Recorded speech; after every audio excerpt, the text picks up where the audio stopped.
స్వామివారు కలవు వెంకటనాయక, కలియుగంలో అందరినీ కూడా ఉద్ధరించడం కోసమని చెప్పి వచ్చినటువంటి అవతారం శ్రీ వెంకటేశ్వర అవతారం.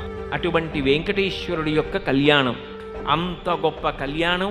ఏ మంగళప్రదమైనటువంటి కార్యమును భక్తి శ్రద్ధలతో చూసినంత మాత్రము చేత దుర్నిమిత్తములు అణిగిపోయి ఏ అవసరములు తీరక జనులు బాధపడుతున్నారో ఆ అవసరములు తీరడానికి తగినటువంటి రీతిలో భగవంతుని యొక్క కరుణాకటాక్ష వీక్షణము ప్రసరిస్తుందో ఆ కార్యక్రమమునకు కళ్యాణము అని పేరు. వచ్చే జూన్ 5వ తారీఖు నుంచి 9వ తారీఖు వరకు శ్రీ అప్పనపల్లి బాలబాలాజీ వారి కళ్యాణోత్సవాలు చాలా బ్రహ్మాండంగా జరుగుతాయి. మరి 5వ తారీఖుని అంకురార్పణ చేసి 6వ తారీఖుని శుక్రవారం సాయంత్రం 9:15 కళ్యాణోత్సవం జరుగుతుంది. మరి అందరూ కూడా వచ్చి సోమవారం కళ్యాణం చూసి తరించవలసిందిగా కోరి ప్రార్థిస్తుంది. ఇంతకన్నా మనందరం కోరుకునేది ఉంటుంది.